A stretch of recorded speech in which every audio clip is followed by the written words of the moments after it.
क्या भारत ने अपनी 70 साल पुरानी शांति और दोस्ती की विदेश नीति को हमेशा के लिए बदल दिया है?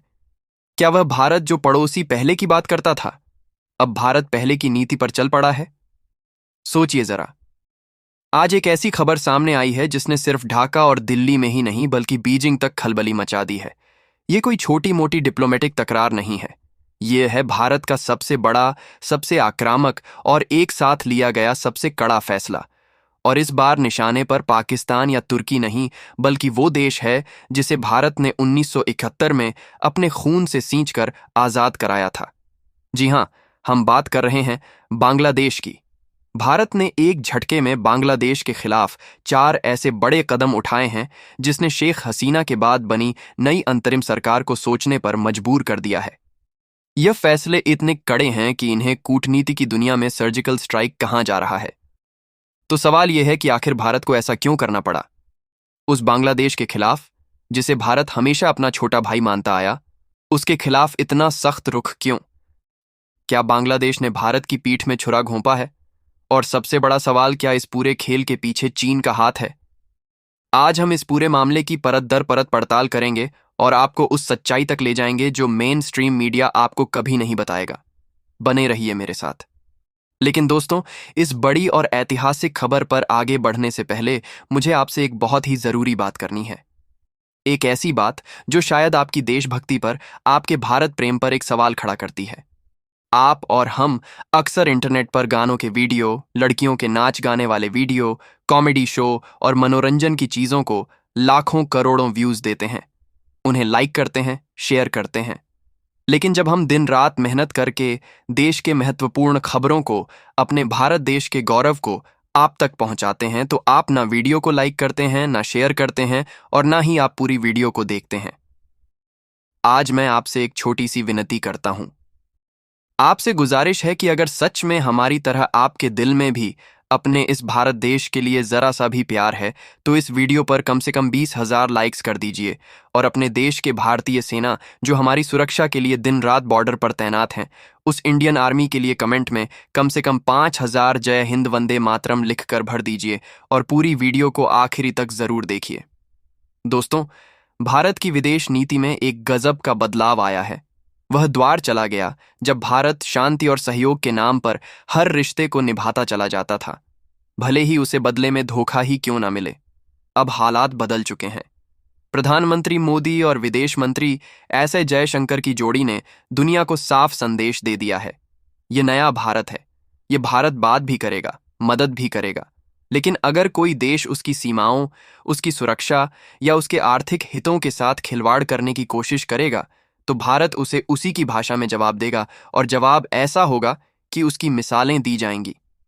हमने यह देखा पाकिस्तान के मामले में जब उरी और पुलवामा के बाद सर्जिकल स्ट्राइक और बालाकोट एयर स्ट्राइक हुई। हमने यह देखा तुर्की के मामले में जब एर्दोगन ने कश्मीर पर बोलना शुरू किया तो भारत ने तुर्की के साथ व्यापारिक समझौतों को ठंडे बस्ते में डाल दिया और उसके दुश्मन ग्रीस और अर्मेनिया को हथियार देना शुरू कर दिया। हमने यही रुख अजरबैजान के खिलाफ भी देखा और अब इसी आक्रामक कूटनीति की तलवार सीधे मयान से बाहर निकली है बांग्लादेश के लिए। लेकिन दोस्तों, बांग्लादेश का मामला अलग है। यह ज्यादा गंभीर है क्योंकि यह वो पड़ोसी है जिसके साथ भारत की सबसे लंबी जमीनी सीमा है, करीब 4,096 किमी। यह वो पड़ोसी है जो भारत के सबसे संवेदनशील इलाके यानी नॉर्थ ईस्ट से सटा हुआ है। और भारत ने इस बार एक दो नहीं बल्कि 4 बड़े फैसले एक साथ हैं। ये चारों दिशाओं से किया गया एक ऐसा प्रहार है जिसने ढाका की सरकार को हिलाकर रख दिया है। पहला और सबसे अहम कदम, भारत ने नॉर्थ ईस्ट से सटी पूरी भारत बांग्लादेश सीमा को प्रभावी रूप से सील करने का आदेश दे दिया है। जी हां, आपने सही सुना। यह कोई मामूली गश्त बढ़ाना नहीं है, यह है टोटल लॉकडाउन। अब न सिर्फ लोगों का अवैध आना जाना पूरी तरह बंद होगा, बल्कि सीमाओं पर होने वाला जो छोटा मोटा व्यापार था, जो कई जगहों पर स्थानीय अर्थव्यवस्था की रीढ़ था, उसे भी पूरी तरह बंद कर दिया गया है। सोचिए जरा, इस एक फैसले का सीधा असर है जब संयुक्त राष्ट्र यानी यूएन ने भारत पर एक जांच बैठा दी थी। यूएन ने भारत पर यह आरोप लगाया कि भारत रोहिंग्या और बांग्लादेशी शरणार्थियों को जबरदस्ती देश से बाहर निकाल रहा है, जो कि मानवाधिकारों का उल्लंघन है। लेकिन दोस्तों, भारत ने यूएन के इस दोहरे रवैया को सिरे से खारिज कर दिया। भारत ने साफ कहा कि कौन भारत का नागरिक है और कौन अवैध घुसपैठियां, यह तय करना भारत का आंतरिक मामला है और इसमें किसी बाहरी संस्था का दखल बर्दाश्त नहीं किया जाएगा। यूएन के इस दबाव के बाद भारत को नरम पड़ना चाहिए था, लेकिन हुआ इसका ठीक उलटा। भारत ने अपनी नीति को और 10 गुना सख्त कर दिया। सरकार ने साफ कह दिया है कि भारत की सीमा में अवैध रूप से कोई भी व्यक्ति नहीं रहेगा, चाहे उसे समर्थन कहीं से भी मिल रहा हो। बॉर्डर सिक्योरिटी फोर्स यानी बीएसएफ को स्पष्ट आदेश जारी हो चुके हैं। हर संदिग्ध घुसपैठ, हर अवैध गतिविधि पर तुरंत कार्रवाई की जाए। यानी अब ना कोई चेतावनी दी जाएगी, ना कोई डील दी जाएगी। जो सीमा पार करेगा उसे कानून के सबसे सख्त प्रावधानों का सामना करना पड़ेगा। दोस्तों, यह तो था पहला कदम। अब सुनिए दूसरा बड़ा फैसला, जिसने बांग्लादेश की अर्थव्यवस्था की कमर तोड़नी शुरू कर दी है। भारत ने बांग्लादेश से आने वाले कई जरूरी उत्पादों पर कड़े प्रतिबंध लगा दिए हैं। यह वह उत्पाद हैं जिनका भारत में बहुत बड़ा बाजार था। इस लिस्ट में शामिल हैं रेडीमेड कपड़े, जो बांग्लादेश का सबसे बड़ा एक्सपोर्ट है। इसके अलावा लकड़ी का फर्नीचर, तरह तरह के फ्रूट, जूस, चिप्स, बिस्किट और सूती धागे। क्या आपको पता है कि यह व्यापार कितना बड़ा था? यह सालाना करीब 8,000 करोड़ का होता था। लेकिन अब भारत ने इसका एक बड़ा हिस्सा पूरी तरह रोक दिया है। भारत ने सिर्फ कुछ अति आवश्यक वस्तुओं को ही छूट दी है, जैसे मछली, एलपीजी गैस, खाने का तेल और वह माल जो बांग्लादेश के रास्ते सिर्फ ट्रांजिट में भेजा जा रहा था। बाकी सब पर पूरी तरह रोक लग चुकी है।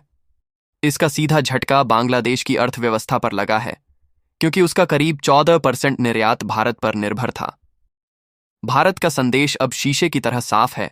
जो देश भारत की सीमाओं या भारत की सुरक्षा के साथ खिलवाड़ करेगा, उसका माल भारत की धरती पर नहीं बिकेगा। दोस्ती और व्यापार एक साथ चलता है, लेकिन दोस्ती की आड़ में दुश्मनी का खेल अब नहीं चलेगा।